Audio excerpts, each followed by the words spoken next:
we're going to be talking about enhancements with CSS. And the type of enhancements we're going to be looking at, of course, are the border radius, box shadow, text shadow, multiple backgrounds, gradients, the ability to have one color slowly transition into another color in a particular element on the screen, opacity, and the use of the before and after. Now, I've posted here an image. This is actually from your textbook that demonstrates the current browser compatibility. Of course, we're going to be looking at a website later, HTML5 test, and I'll be showing the 3 browsers I have installed on my system: Safari, Chrome, and Firefox. Unfortunately, Internet Explorer doesn't have a browser for Mac OS, but it's a great tool for evaluating. Now, browser compatibility is a pretty big deal. We're going to be hopefully moving into an age where this is not going to be such a concern anymore, but we still have to be looking at our community. And as we look at the HTML test website later on, you'll find out that even between Chrome, Safari, and Firefox, there's still some elements that are unsupported, and that's important. So we need to be thinking about what elements we use and who our customer base is, who we're supporting. One way to do this is with polyfills or shims. A polyfill, these bridge the gap between less capable browsers and modern ones. Most of the time, these are implemented in JavaScript, and you need to keep in mind that your polyfill will incur a performance penalty. So you can, and I'll be showing you how to do this later when we get into the portion on JavaScript. You will be able to detect what browser a person is using, and with JavaScript you can actually place a message and say this site is best viewed with, if they're not using your preferable browser. Because you can make sure, of course, that everything is working with a shim or a polyfill, but there is a performance hit. So a great example of a polyfill that you could use is called CSS3Pi. I want to go ahead and click on this real quick, and CSS3Pi gives you the ability through JavaScript to simulate things like the border radius, the box shadow, and so forth. And you can specify the type of radius. You could put 9. You could show the CSS that's necessary for it. And I believe you can actually download the project, and it will create these polyfills for you. So this is CSS3Pi. This is a great tool to use, and I want to encourage you, if you haven't, go ahead and give it a try. All right, let's go back to our presentation here. Okay, so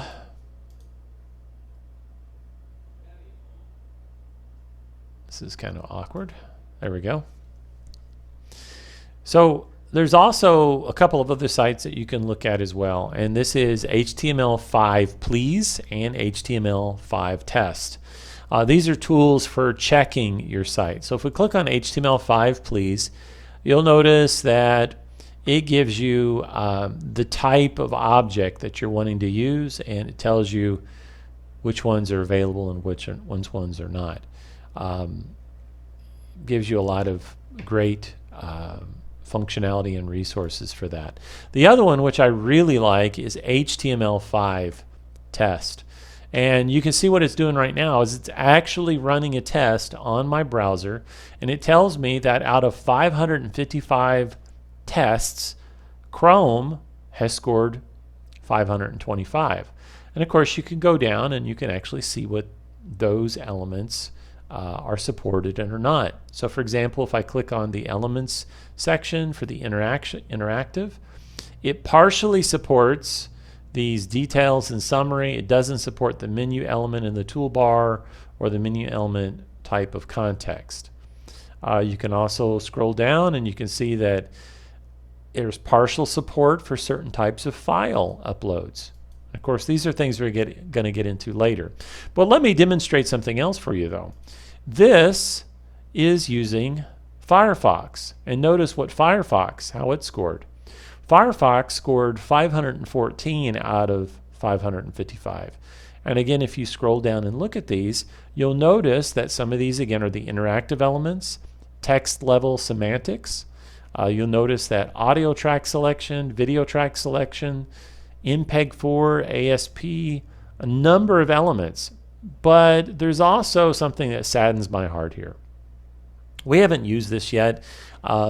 Next week we're going to be looking at form elements, and one of the primary form elements we'll be talking about is the input.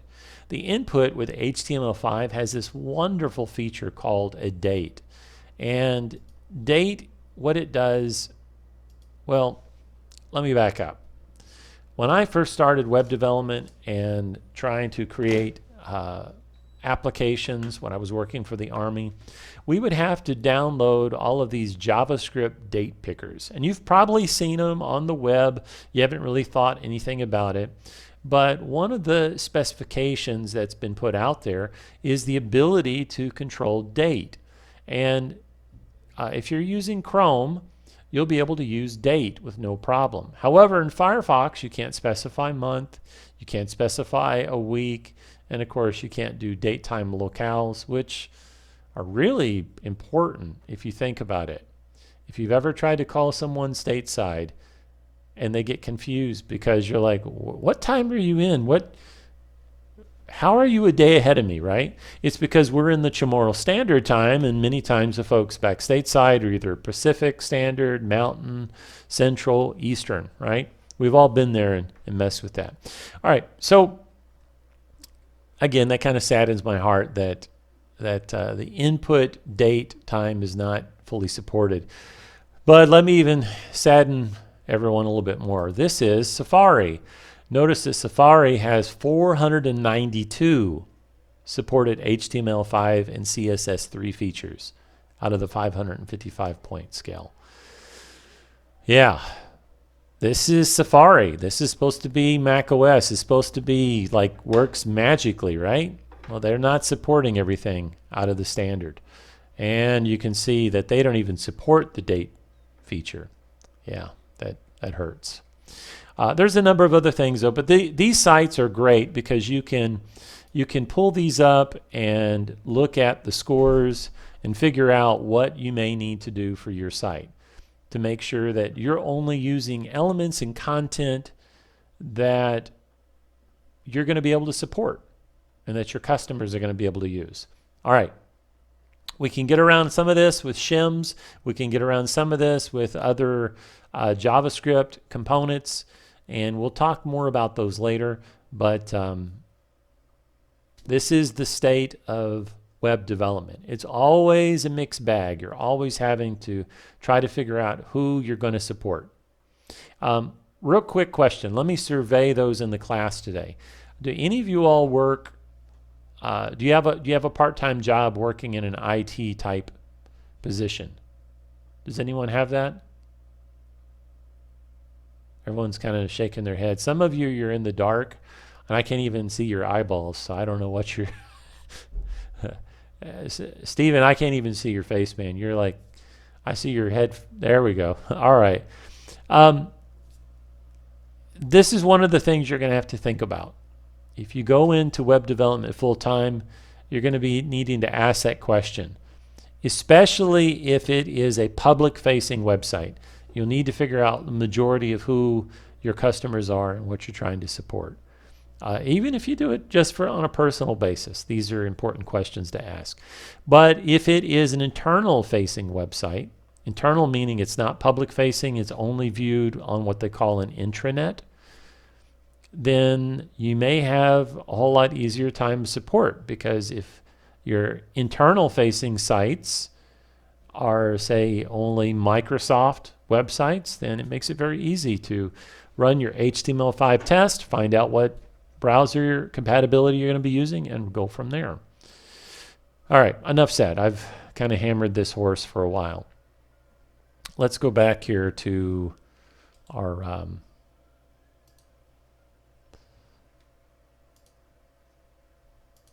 lecture. All right, so these are concerning polyfills. Please keep these in mind. This will be important for all of you.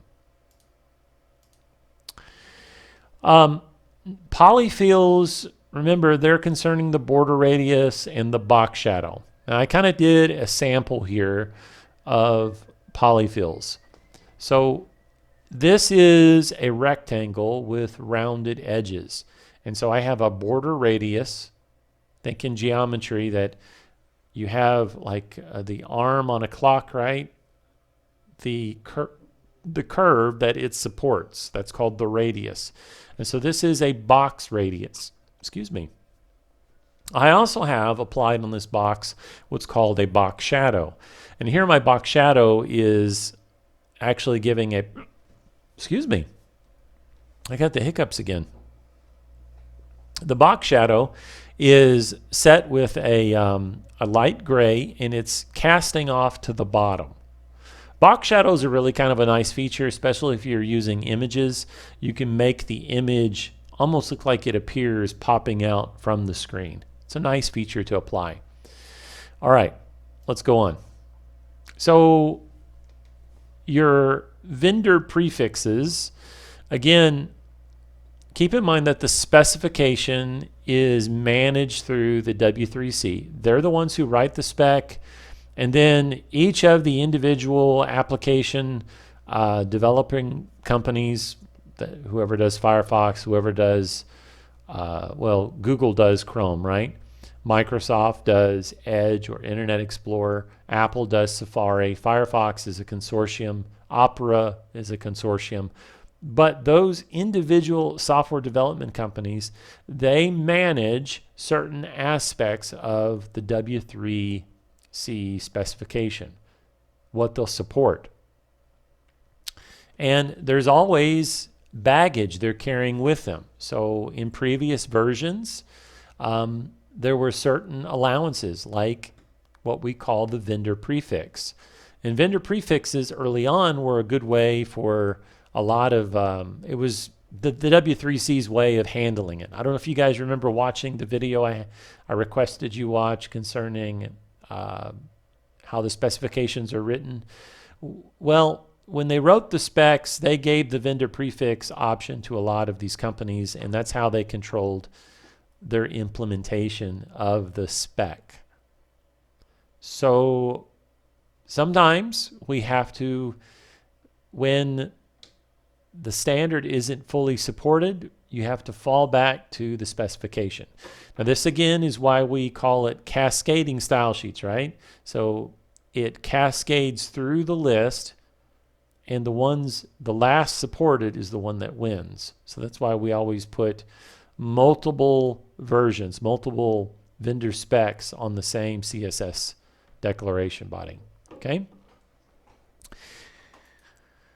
So what is the vendor prefix? We've talked about this previously. Vendor prefixes allow each browser to introduce its own support for a property and to get feedback and safeguard for the specification.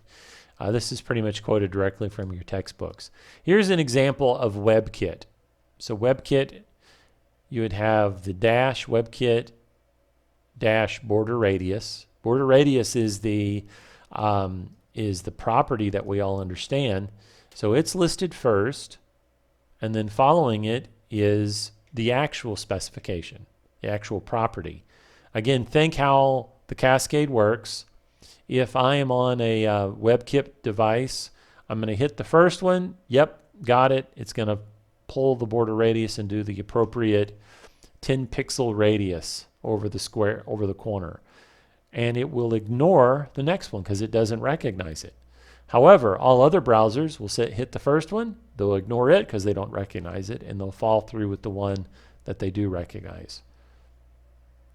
So the vendor prefix in this example is required for older versions of Android. If you're like my son, he has an old Android because I'm a cheap dad. I haven't upgraded his phone yet. He's telling me, Dad, I need a new phone. I'm like, does it work? Do you call? Yeah, okay, then you keep using it. All right, let's go on. Some other prefixes. So we have WebKit. This is for Safari, older versions of Chrome. We have the Moz, which is for Firefox. Back in the day, Mozilla was the one who controlled the predecessor of Firefox, which was Netscape. Netscape was the browser I used to use back in 1995, a long time ago. Then the browser wars kicked off, Internet Explorer 1, and then they reborn as Firefox. Anyways, so then you have also the WebKit for Microsoft, which is the MS, and then for Opera, which is O. All right, any questions so far before we go any further? Okay. Most of the time, you're only going to need just the WebKit version, but it's always a good idea to include these others, and I'm going to demonstrate here in a little bit a site you can go to that will generate all of the appropriate WebKit versions, because Microsoft, they have different values that sometimes you'll have to use.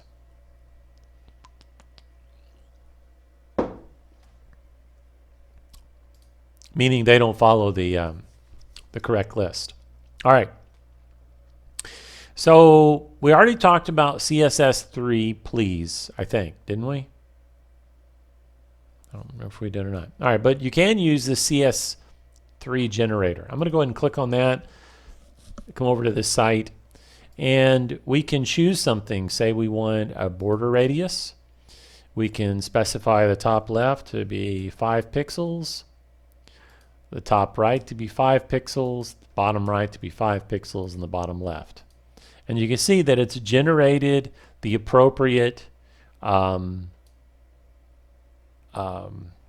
versions for the supported browsers. So for Chrome, Firefox, Safari, Internet Explorer, Opera, Android, and Apple devices, iOS, right? And you can just copy that and pull it right out. If you go back, you can also look at something like your font faces. So you can say Tahoma, whoops, Tahoma, and the font name, right? And it's going to generate all of that really cool web font that we talked about last week. The other things that are good are box resize. So we can say box resize of none, and it generates those. You can have your gradients, which apparently they're saying is somewhere else. Okay. Let's see. Text shadow. Here we go. So we'll do a 2px blur radius of maybe 5. And we'll pick I don't know, hot pink. My wife loves hot pink. There you go. There's an example of the blur radius, and it gives you a sample of it. When we got married, my wife wanted me to have everything to be hot pink.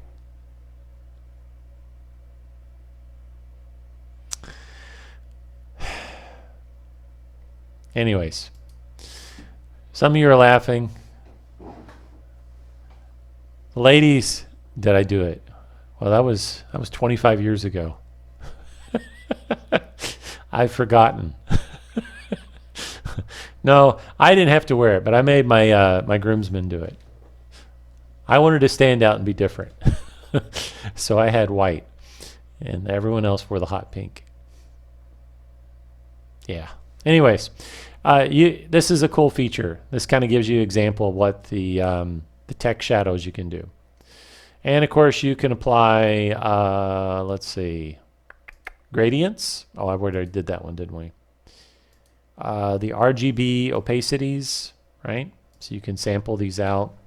Do 23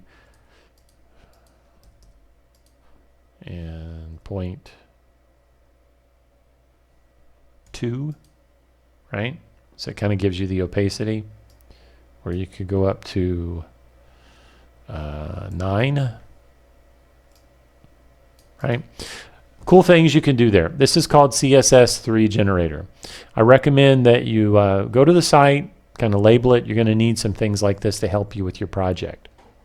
And of course, it will generate the necessary WebKit or vendor prefixes for you that you'll need. Okay, so CSS3 generator. You also have CSS3 please. These are great to look through. Now, what these do for you, it removes a lot of the repetitive work of trying to prefix all of the properties and figure things out. There are CSS preprocessors that you can also use, like less. One of them is SASS.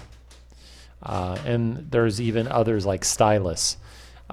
If you take a look at the CSS tricks and how to with vendor prefixes, whoops.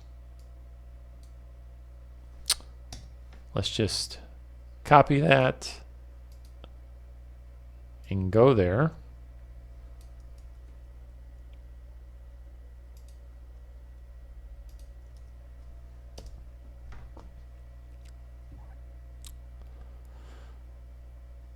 This, of course, gives you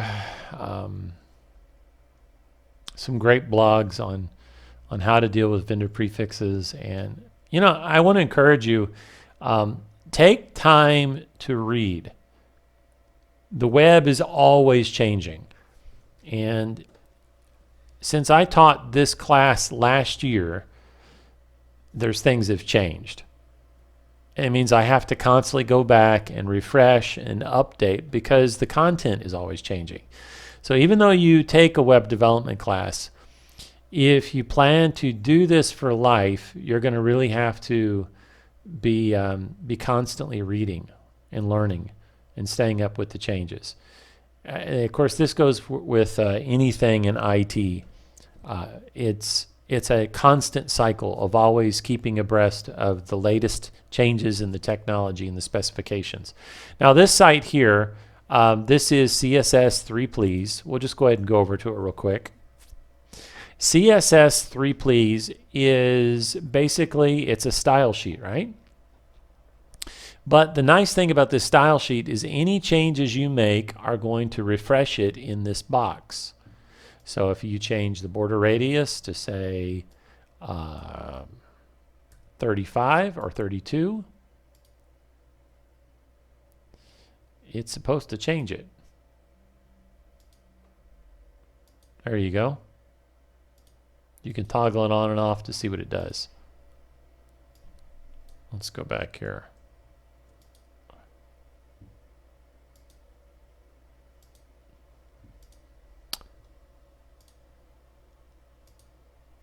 Not doing. Oh, there it went. You can see that the radius changed.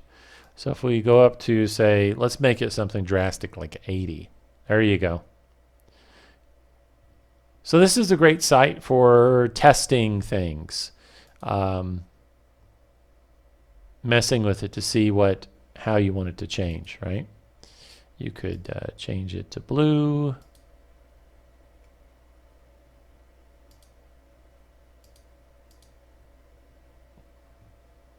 Yeah. Then you have the background colors. A lot of great stuff. Okay, this is CSS3. Again, make sure you kind of bookmark these pages and keep up with them. Okay.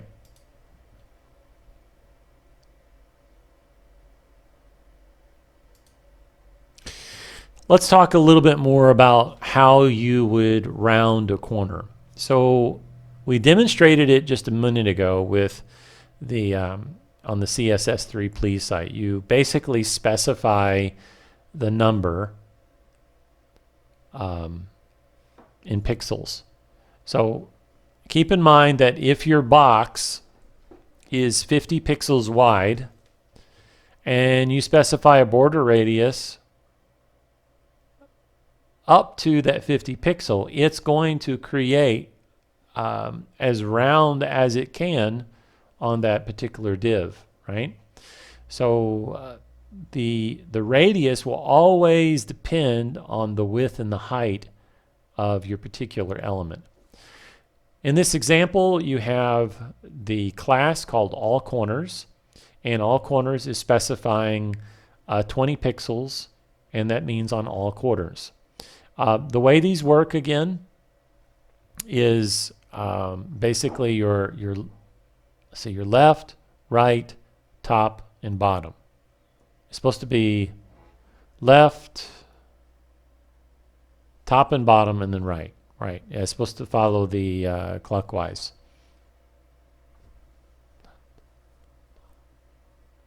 Yeah. Then you can see in this example there is a one corner, and so they're specifying the exact property. WebKit border top left, 75 pixels. Top left radius, right? Of course, you could specify all corners, which is what this one does. You could specify a circle, 50%, 50%, and so forth. This is how you construct the radius. It gives you, a little bit of nicer edges. It eases things. It makes it look a little softer. All right. In this example, you could see how the dot about is producing this background. So we have background color of that. We have the border radius of 10 pixels, right? And the border radius of 10 is giving us that rounded edge there. And we have a padding around this of 0.3125 EM, left, top, bottom. Let's see, left and top and bottom, right? And then you have about image, which is now specifying this inner one. We're specifying a border here of 5 pixels. You can see it's a little thicker. We specify a solid for the line, that's the style. And there's the color, which is that kind of grayish color. And then the border pixel for this one is 15 pixels. Now this is actually a great opportunity here, a great example where sometimes putting a little bit of a drop shadow helps the image to come off the page somewhat. All right, let's continue to look at the examples. Notice here though that the there's no WebKit specified for these, right? So border 5 pixel solid. This is for the div. The example 1 is border radius 10, 20. Example 2 is border radius 20 pixels with 0 and 0. And example 3 is they're specifying all 4 borders, right?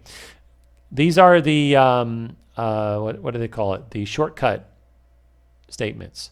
But you can, again, you can specify border top left, border top right, border bottom left, border bottom right.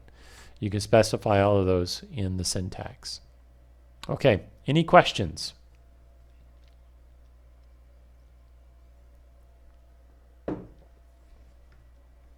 Okay, let's go on. So if we want to round a corner, to round all corners, we use the WebKit, right?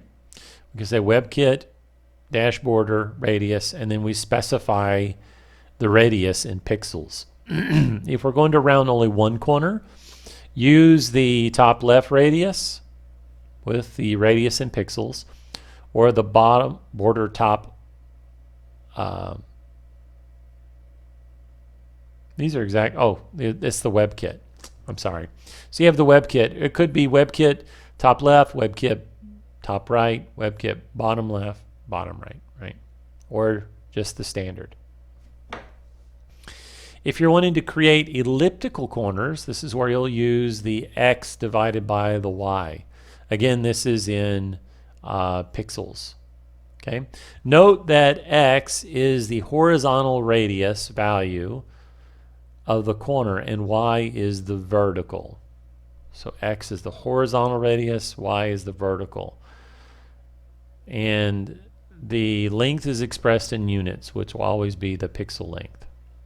So to create a circle, you could say WebKit radius R and specify the percent.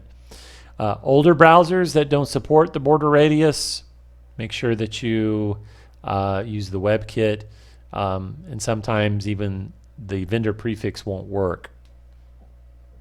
Border radius will only apply to the element it's specified on, and it doesn't descend to any of its children. So if you have elements nested, it doesn't cascade down to those. It only applies to the element it is specified on. All right? As well as the border radius property is not inherited, which is basically saying the same thing that this line here says. All right.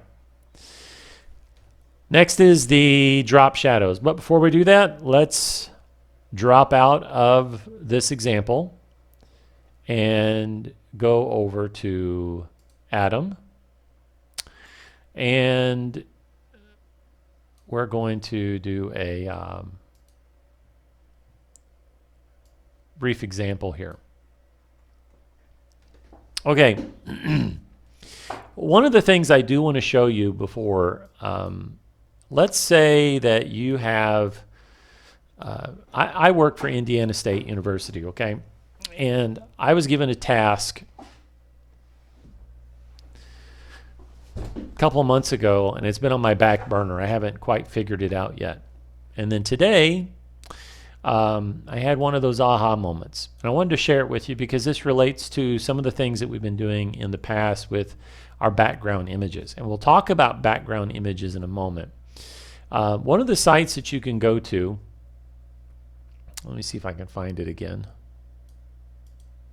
There it is called Base64 Guru. Base64 Guru.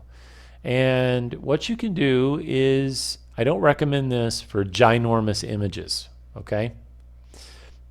Only for images that are sized a particular one color only, or icons or things like that. But if you need to embed an image into your CSS, you can do it as a data augment.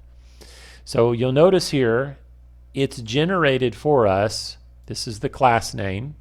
Everyone see this? What I'm pointing at? Let me expand this window down a little bit. It generates for us the CSS code that we'll need. So we have our declaration body, and we have inside the declaration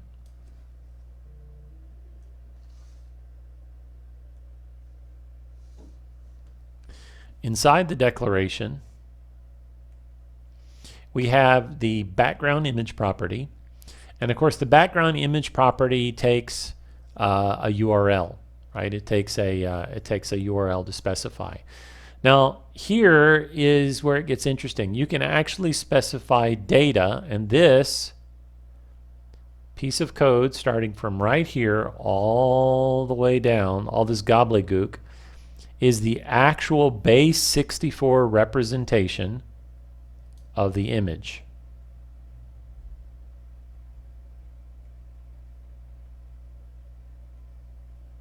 Can anyone tell me what image it is?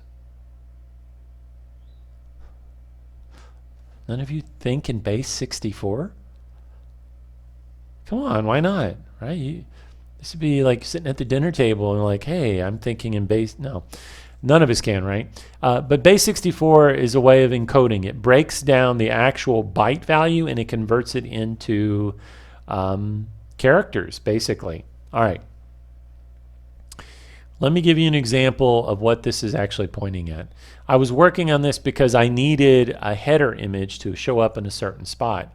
And the base 64 image is right here.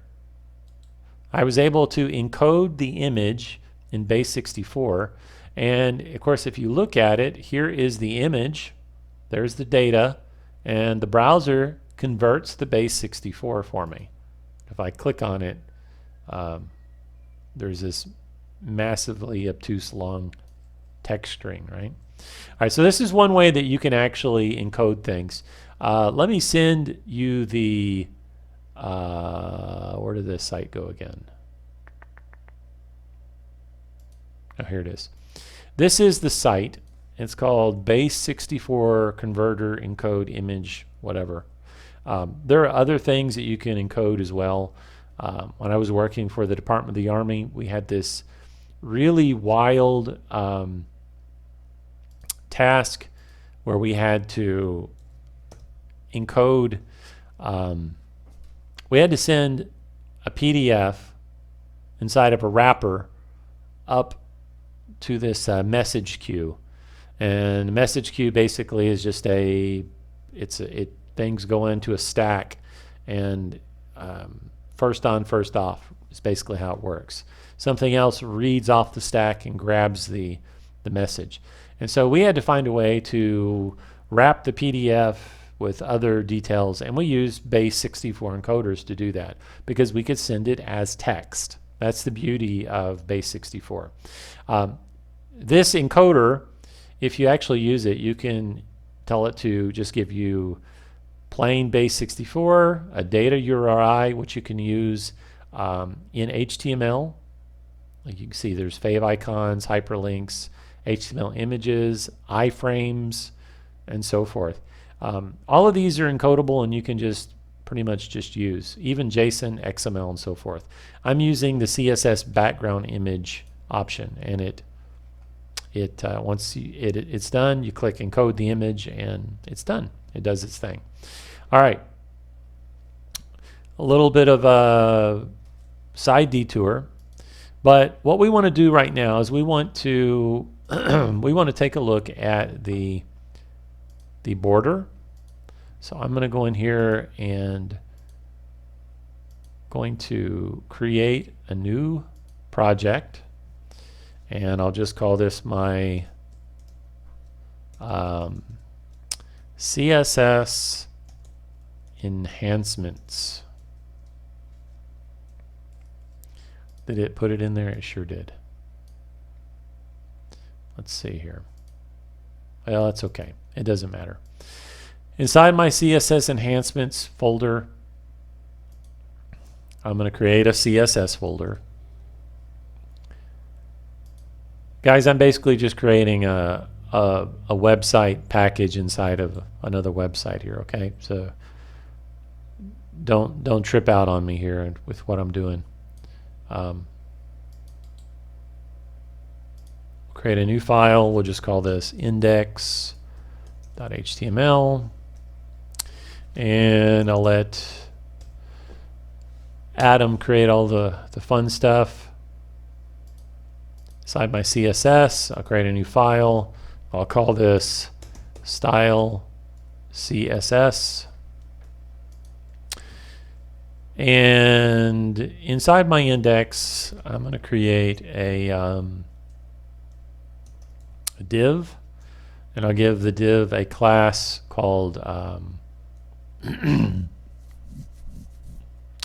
let's see, rounded corners, and we'll put an h1 in here, and we'll say we'll just call it about, and inside of that we'll have an image, and for our image I'm going to drag one of my images over here. Let's see, here's my Bird Island image. I'm going to put it up in there, and won't let me do it. All right, so I put my image on the same directory level as my index, if you're curious. So I don't have a images folder this time. 855 times 267 JPEG. Alternate is Bird Island Saipan. Okay, so I have my image set here. I've got a class inside of a div, and of course if I open this, let's see here. Let's use this page and we'll just say file,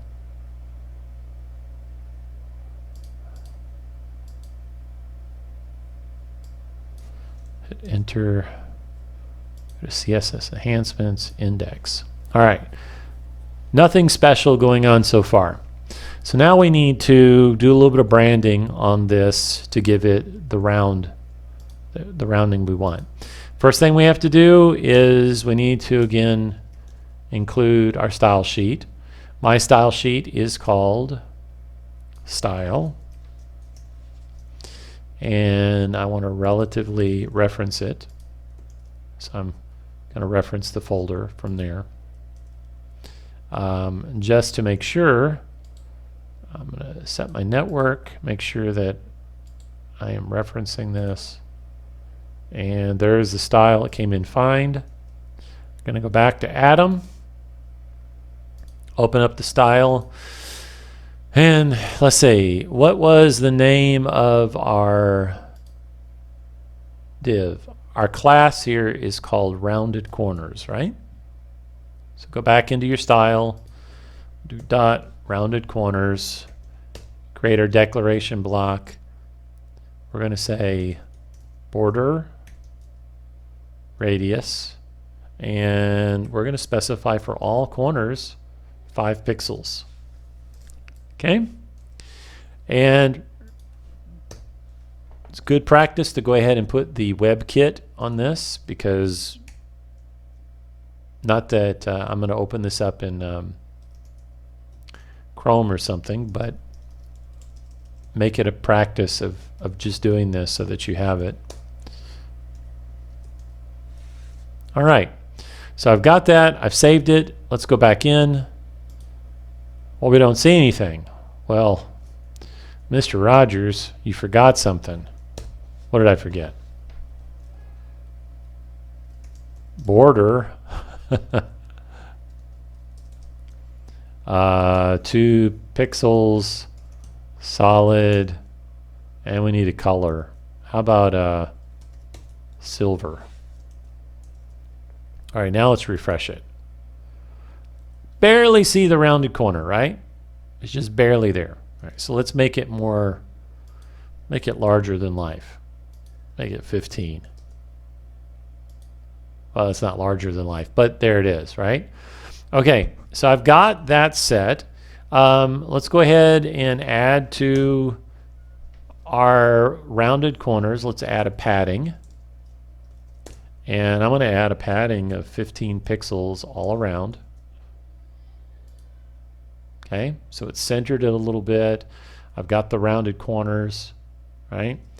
Let's go ahead and add to our body a statement, and we're going to set our font family to Tahoma,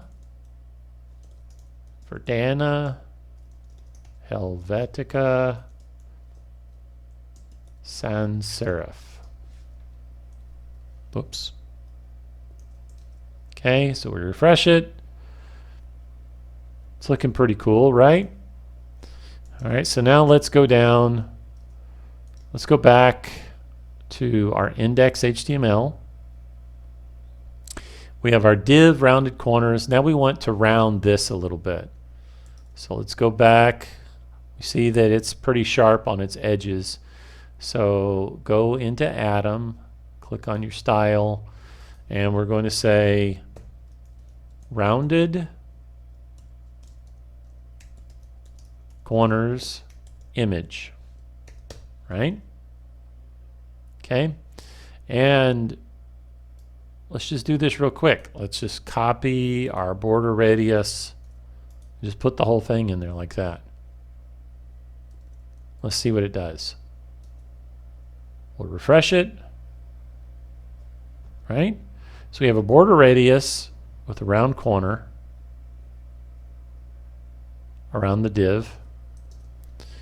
And let's take that out for a second and see what it does. And it's not affecting the image, is it? Yeah. So let's think about this. What do we need to do here?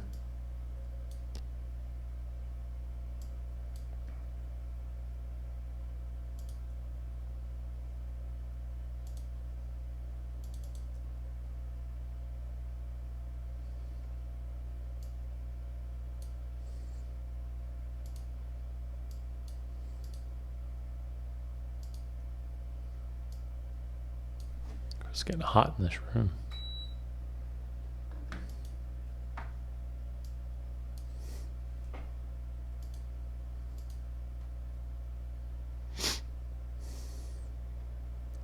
All right, so let's think about this. I'm going to go back into my style, and I'm going to make my border 5 pixels, and I'm going to take my padding out, and then let's go back in and open it again. There we go. Now we got the rounded corners. What was happening, because I had the padding was creating a padding between the image and the border around the image, and that was not allowing the rounded corners to show up the way I wanted.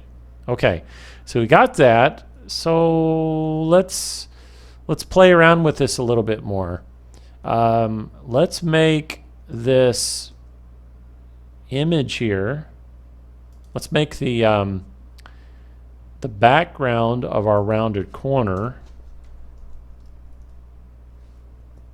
Let's give it a background color of dark gray. I think, is that a correct one?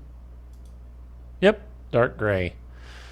All right, so that helps somewhat. I don't think it's dark enough though.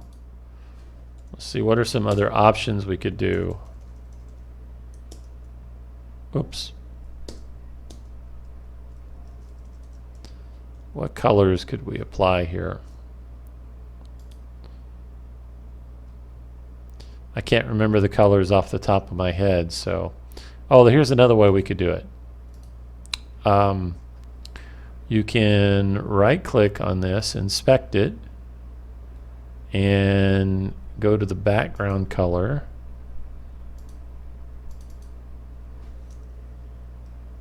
And we have all of these. I don't know if you see the drop down there of all the other additional colors you can use. Chrome kind of makes this nice. So I'm going to do a dark gray. I didn't really make it too dark, did it? How about, is there charcoal? Chocolate, chartreuse. I don't even know what those colors are. Dark slate gray. Ooh, that's kind of green. I don't know if I like that.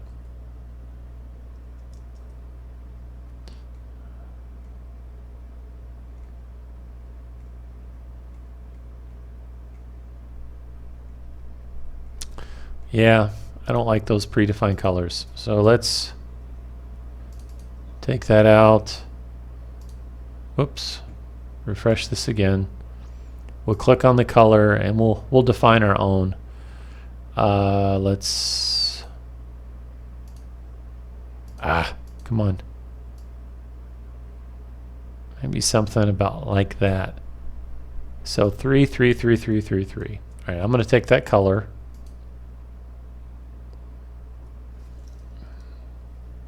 Go back into Atom. I'll make my background color that. Come back over here, refresh it. That don't look half bad, does it? Yeah? All right, let's think about how we want to change this. So we have the body there. Let's go ahead and specify that our H1 is going to have a color of silver to match the borders.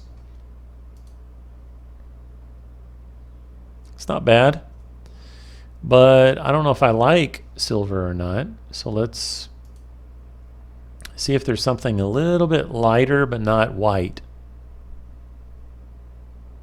There we go, there's that color. That's not bad. Of course, it go all the way up to white. Do that. I don't know if I like. Let's paste it in and see. Whoops. Am I not on the right one? I'm not on the right one. That's why. Not paying attention. All right. Just to make it come out a little bit more, right? So we'll copy that color, go back into Atom, change that. Okay, we're going to refresh it again, make sure we're keeping our colors set. So we got, it's not half bad, not half bad. All right, let's go back into Atom and we'll go into the index. We have this information here. I'm going to put a paragraph in here. Dolor ipsum.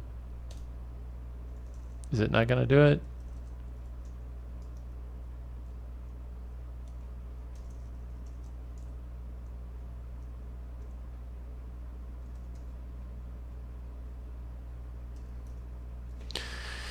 And it's not going to generate the text. I'll just copy it off this other index HTML. All right. Copy that. Come over here. Paste it.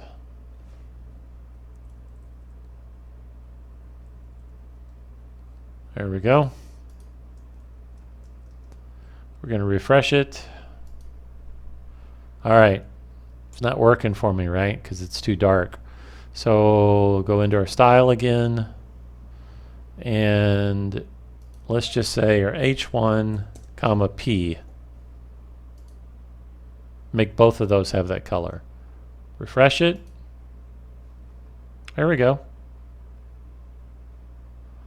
All right, so we're kind of demonstrating how we do this this bit of styling. So let's go now back to our presentation and look at the next piece.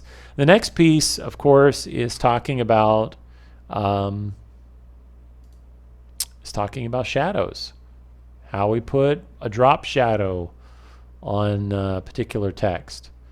Now, in this example, each of these different versions here produce the following drop shadows. Right?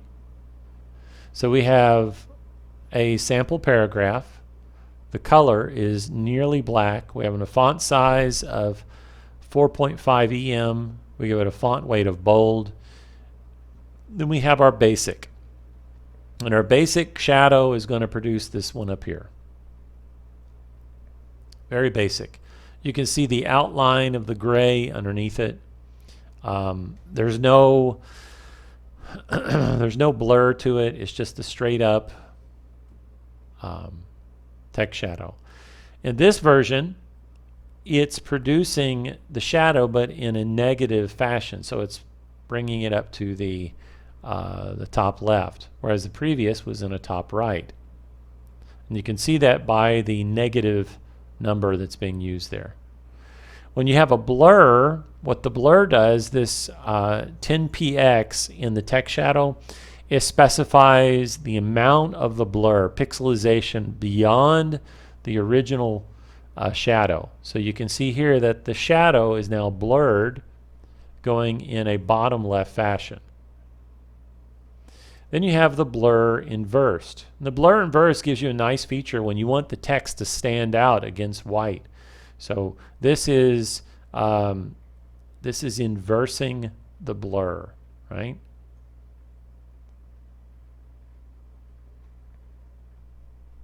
And then we have multiple text shadows. And these are all done by comma delimiting. And actually, I'm missing some code here for the blur inverse, because it should be multiple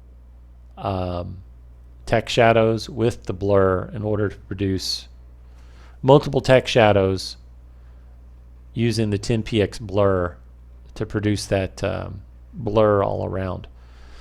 All right, let's take a deeper look here. So if you want to add a drop shadow to something, you'll say text shadow, the X offset.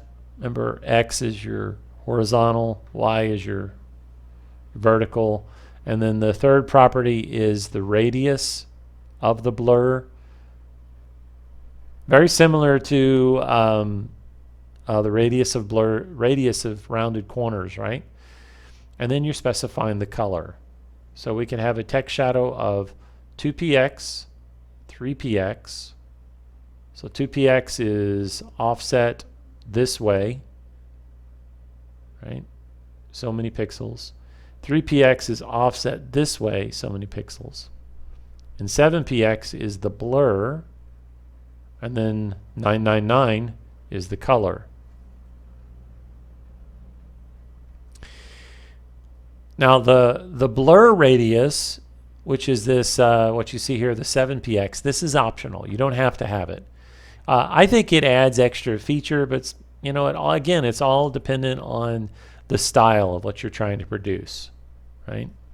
To add multiple drop shadows, you're just going to basically, once you specify the full set, you put a comma, and the comma, the browsers will recognize that there's going to be a repeat, another shadow that's going to be added. So you can see the example here, 2px, 3px, 7px, 2px, 3px, 7px.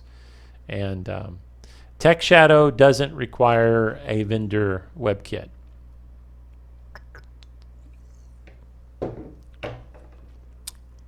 Let's go on.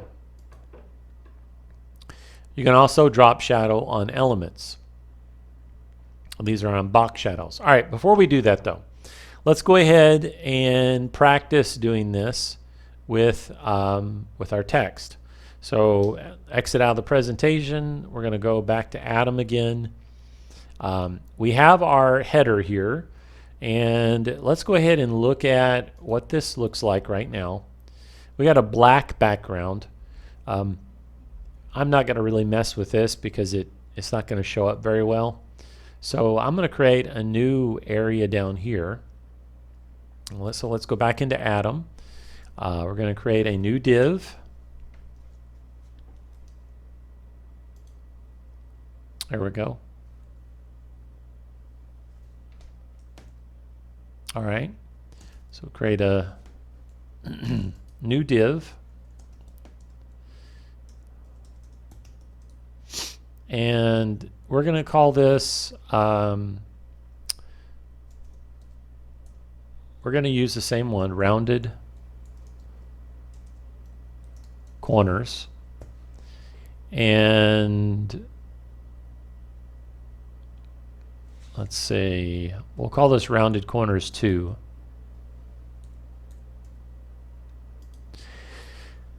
We'll have an H1. We'll call this history. Have a P text, and I'll just copy this and paste it back in.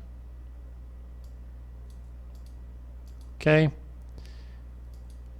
And I'm going to use the same image again. All right, let's beautify this real quick.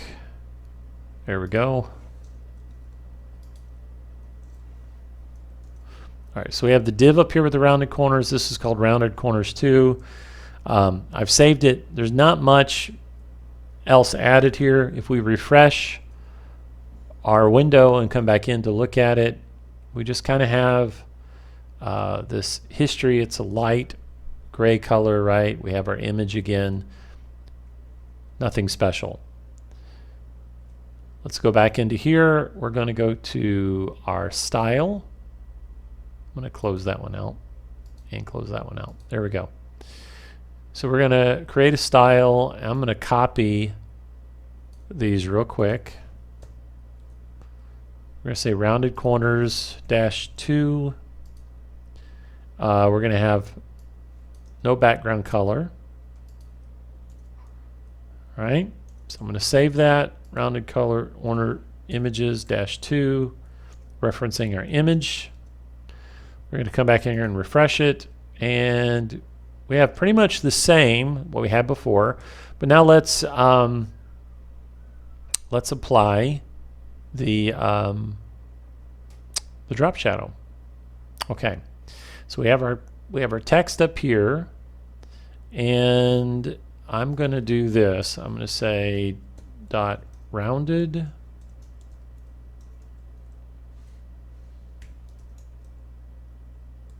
corners -2, and we'll do H1, and we'll say text shadow. We'll give it 3 pixels by 3 pixels, and we'll give it a blur of 5 pixels. And because it's a silvery text, we want something that's going to make it stand out. So I'm going to say dark gray. All right, so let's go back into it, and we'll refresh it. And there it is. It kind of came out a little bit. It stands out from the screen. I don't think the dark gray is really giving us what we want, though. So let's do just black. And refresh it. Now it really pops on the screen, right? Showing up more. So that gives us in one direction. But what if we want a blur to be all around it, right? Well, we can use our comma, and instead of +3 pixels, we'll say -3 pixels, -3 pixels. Again, 5 pixel blur and black again. Now what we should see when I refresh it is that you have the shadow on this side as well as on the top side. So let's refresh it. And you get a little bit of that shadow going on in both directions now, right? That gives us the inverse and inverse box shadow as well as the other way. You could apply this towards your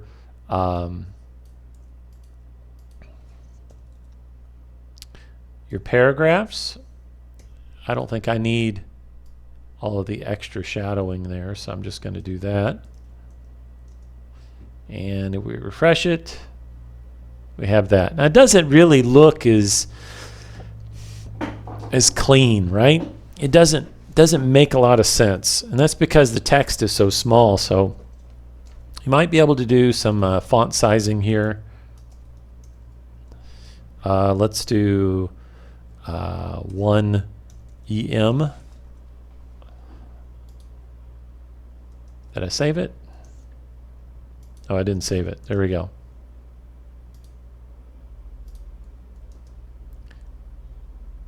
So 1 EM is not really big. Let's do 2. There we go. So that made it pop out more. But as you can see with the coloring here, it's not going to be easy on the eyes. So you only want to use your text shadows with things that make sense, right? You want to draw the attention to a header. It works great for that. You want to draw it to around a particular piece of text, right? All right, so let's go back again, because the next section we're going to look at in our lecture, let's see, where did it go? Next piece we're going to look at in our lecture is drop shadows around around elements, right? Okay, so let's go ahead and look at this. For the drop shadow around elements, you will need to use the WebKit again. So you would say dash WebKit box shadow 4px, 4px, 5px, same as before, but again the difference is now you're specifying a box versus a text. So if you want a shadow with a spread, well, shadow with a spread. Let's see, shadow with a blur and a spread. You kind of get a little bit around all sides. So here they're saying left, right, and so forth. And then you have the blur direction, and then the color. And then down below you have one that it's a shadow, you have an inset, right? Okay, so let's talk about what these actually mean.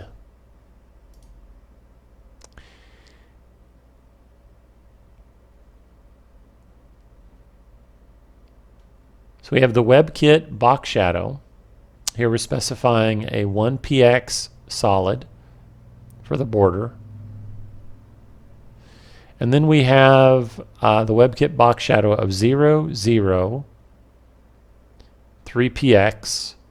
And what that's doing is it's giving kind of a little bit of a blur on all sides by doing that, and they're specifying the color. That's the WebKit, and of course this is the same thing again without the WebKit. And then they're specifying a padding.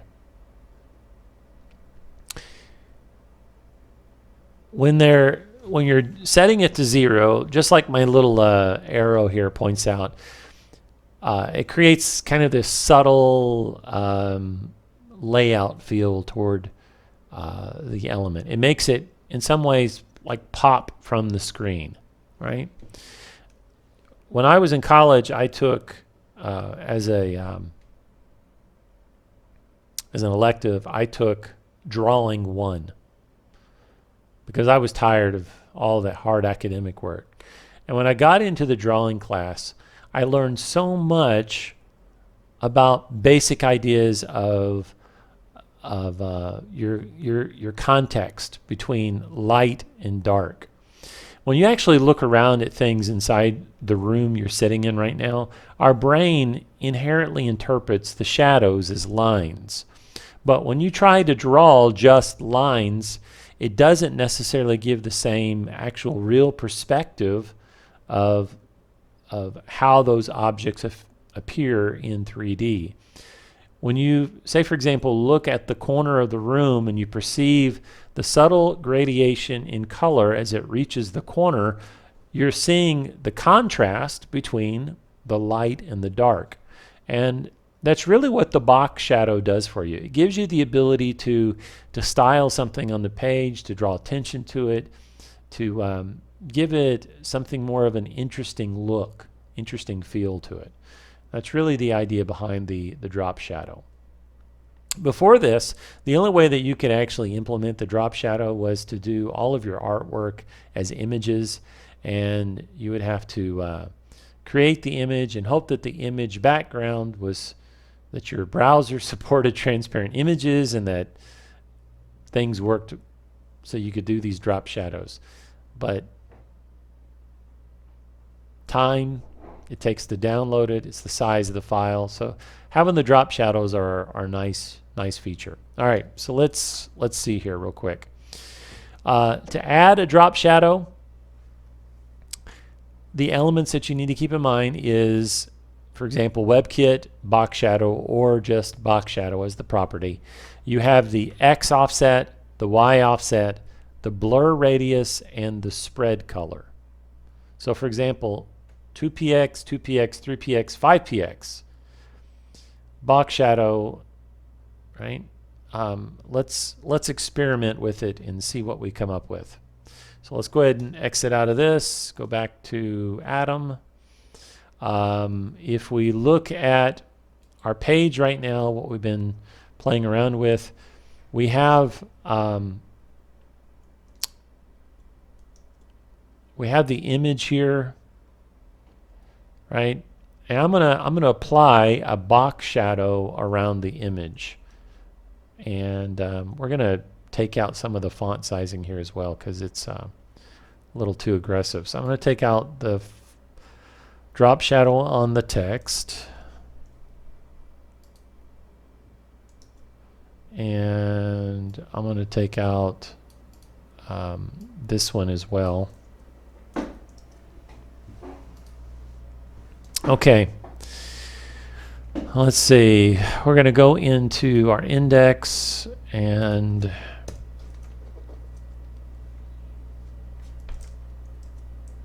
save that.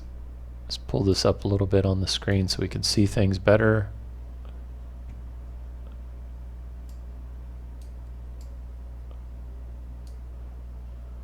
Y'all bear with me as I size this somewhat. Okay, there we go. So we have our rounded corners. Let's go into our style, our rounded corners image. We'll do WebKit, box shadow, and we'll say 4px, 4px. Our blur radius I'm going to do as 6px, and the color, let's just do a black for our color. If I can type, there we go. We'll refresh that, and WebKit has been interpreted by Chrome, so you can see that there's now a drop shadow around the edge of the image. Now, it should work as well if we remove the WebKit. Let's see, because Chrome should recognize this. Yeah, Chrome does recognize it. So we want to keep both of those in, though. So add my WebKit back. Always a good idea to keep the WebKit. Whoops. And there we go.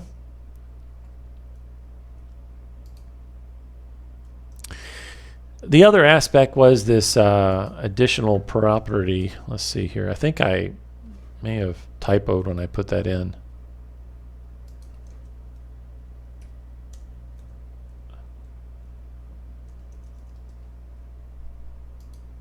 There we go. So we're adding the additional blur or the additional offset. So these two parameters, these control the blur, and by adding the additional one, we're actually creating a blur all the way around the image that you can see there. Of course, we could play with this, and let's pick some different colors here real quick.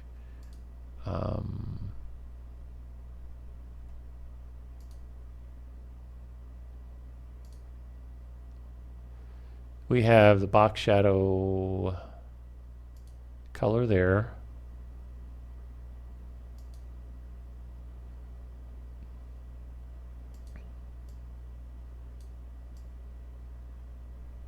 Yeah, let's use that color. That'll be fun.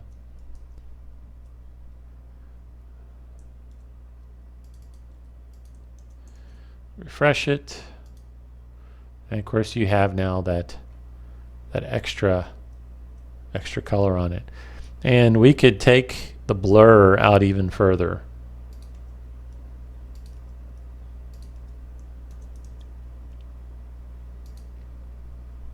So you can see I've taken the blur out to 16 pixels. A lot of different fun types of features you could do there. All right, guys, any questions so far?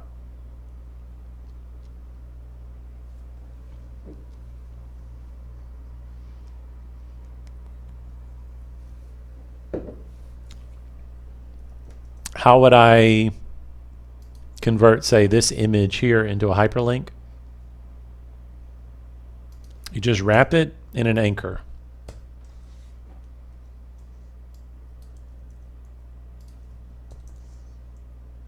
Just like that. So now it's Now it's a it's an anchor, right? An image. It's clickable. Of course, here my anchor, the link is not going to take us anywhere because it's specifying a hashtag, right? But you could specify any type of URL, and hovering over it would do that. Of course, you can also, you bring up a good question here. Say I have like this, and I have alpha,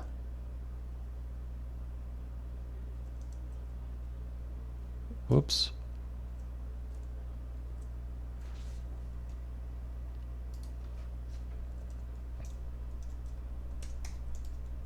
specify a hover. Well, let's change it back. Let's make it black.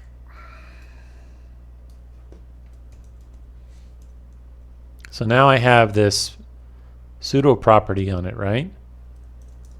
So watch what happens. So right now it's black. I hover on it, and I'm using the border property to change what's there. There's other cool things you can do as well. You can actually say, this is a cursor. Yeah, you can say cursor is what are the options?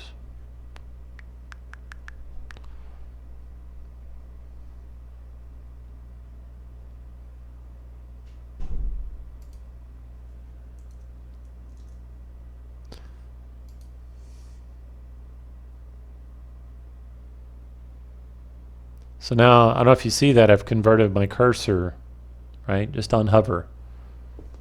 It changes into this spinner, right? Obviously, don't do that to your users, because they'll be like confused, like, well, it says is it loading? What's it doing? Yeah, even though you can do it, doesn't necessarily mean that you should do it. Back when I was playing around with programming early on, this was back in 96, 97, I created an application that as you hovered over it, it caused the image to move 2 pixels. And so you could chase the image around the screen trying to click on it, and you never could click on it because as you hovered over it, it would move. Yeah, you don't want to do those kind of things, but it's fun. It maybe as a prank, right? But not any more than that. Okay. Let's go back to our lecture real quick. So we've demonstrated the WebKit box shadow. We've demonstrated the cursor box shadow, rounded corners. Let's see, what else do we have to demonstrate here? Let's go back in.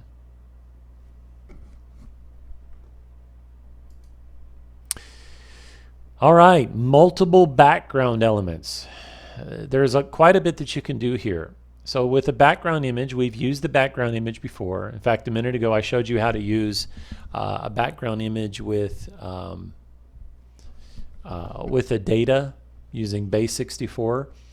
Background image, you can actually specify multiple. It's comma delimited, and you can specify as many as you want.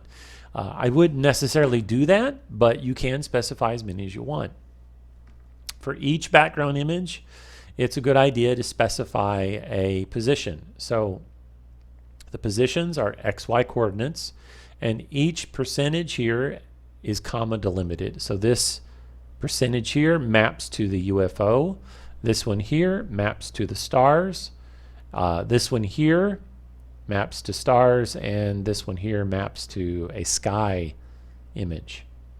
And again, for your background repeat, they all need to map to the ones you're specifying. So we're saying that the UFO has no repeat, the stars have no repeat, and the stars PNG has no repeat. But then for the sky, we're saying repeat that on the x-axis across the screen, right? We're specifying for this class a 300 pixels for the height, margin is auto, padding, and so forth, right? This is an easy way to use background images to decorate the back of your page with any number of things. Early on, when people found out they could decorate background images and put things up, you began to see all kinds of interesting things appear. Some decided to decorate their pages with, with foliage or with wood grain as a background. There's all types of options, and sometimes it can make sense in doing that. But you want to make sure that your text, whatever you have on the page, is not obscured or can be read, right? Because if the contrast between your background image and your text doesn't make sense, then it really is maybe not a good choice, right? So this is multiple background images.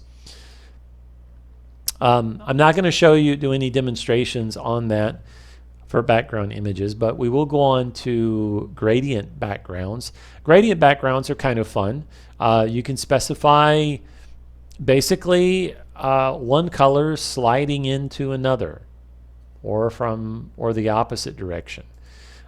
You can do from the bottom right. You can specify to the bottom right or to the bottom left, to the top right, to the top left. There's all different ways that you can do this. And of course, you just specify using the linear gradient, and you use the values to top or whatnot. You can also specify this by using the degree. So you can say 120 degrees, whatever, when you're thinking about a compass, right? So if at the top is 360, the bottom is 180, right? The right would be 90, let's see, 180, be 90, and over here would be what? 90 plus 180 would be, my mind's gone dead, but it's basically the way that you would specify the direction of your gradients. Gradients can really add nice feature to your pages, especially if you use them with drop shadows or your text is the right color to specify contrast. They can be nice features.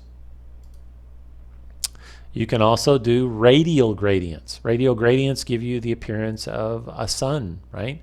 Or a ball or whatnot. And you can specify where those radial gradients will be. You can specify that they'll be at the top or that they'll be at the bottom. You can specify percentages of where they'll be at. So 70 to 90% at the bottom left, right? A lot of interesting things you can do with gradients.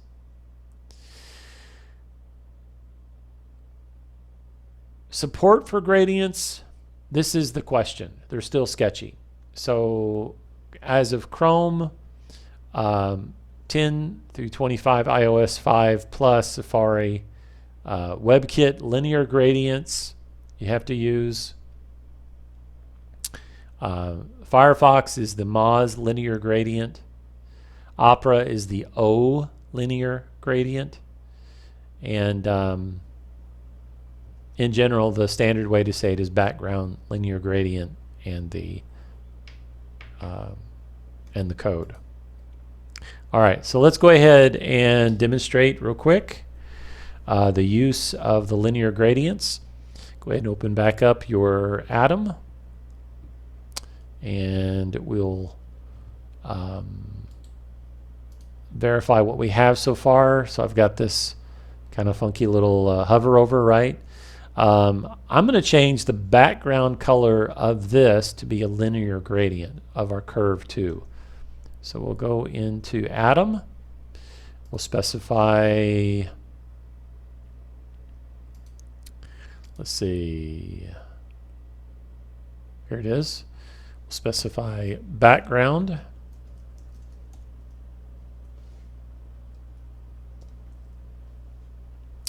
And you have to use all of the different vendor prefixes here. So remember, the vendor prefix is -mos, -o, so forth, right?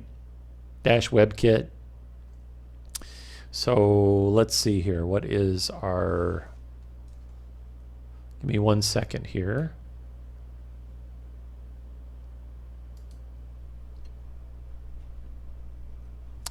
So we're going to specify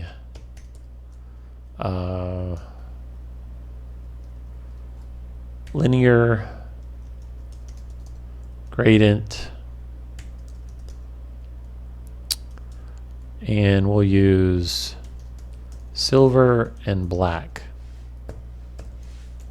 Okay, we'll go back into our text, we'll refresh it, and there we have it. We have our from silver down to black. And that actually gives kind of a nice contrast doing it that way. It shows up well. History now really pops on the screen, and it goes well with this, well, not my green hover over, but it goes well with the drop shadow, right? So let's go back into it again and look at some of the other things that you could do. You could do the to the top, which should reverse the direction, right? So we'll go back in, look at it. Did I save it? I did. Okay. So we'll refresh it again, and now it's popped it the other direction. You can do the, let's see,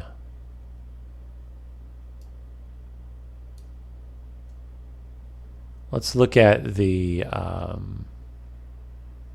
degree. So let's do 120 degree, and if we open that up and refresh it, now we've got the degree going this way. And of course, if we were to go 180, 180 would be the same as top to bottom, right? Right, so from top to bottom, or from bottom to top. If we specify 90 degrees, it should show up over here,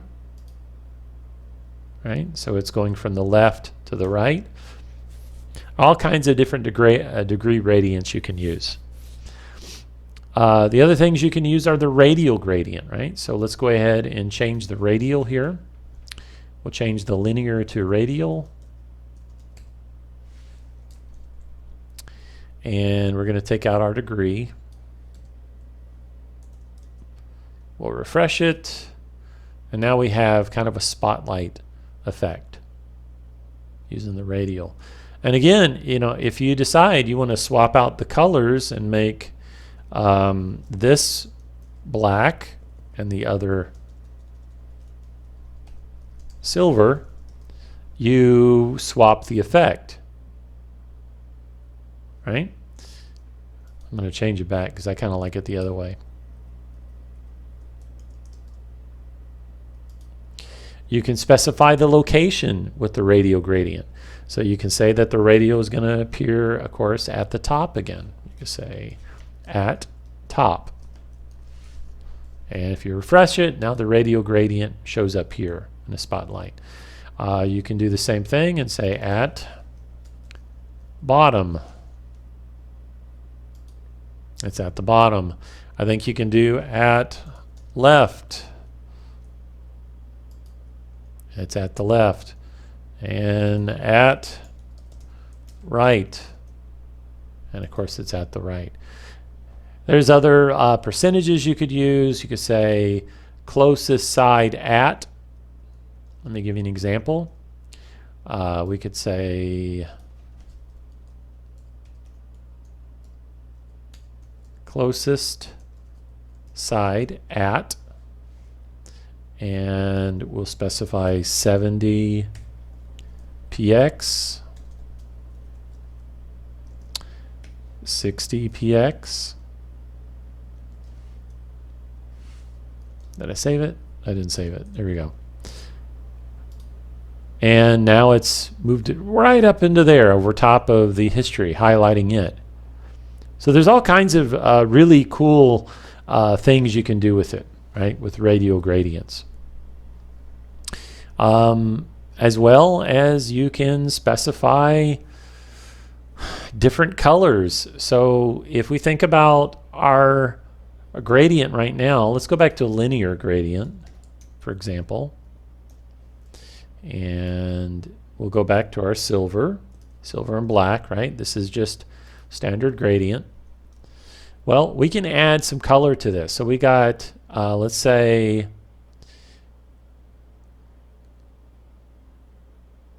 let's see here. Make sure I'm thinking about this right.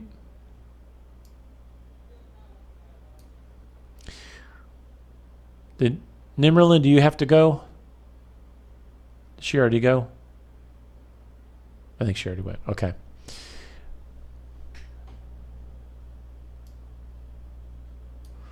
So we can also do some things like this. We could say we have our silver. We could say 10%.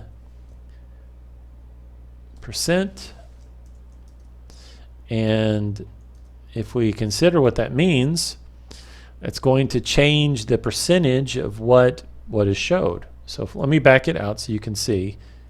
Right now, silver 10%, it looks like that. Let's back it out and refresh it. And you can see that the silver now has changed a little bit, right? You can say, all right, man, you have a good one. No problem. Yep, see you Thursday. There's quite a bit left here that you can do for the linear gradients. I'll leave it at that. Let's go ahead and go back to the lecture one more time, and we're going to take a closing look at opacity. So opacity, in this example that we have here, we have an image and we're applying a color over top of it and then specifying the opacity. Okay? So we could say the color could be brown, it could be black, but we apply opacity over top of the image. So let's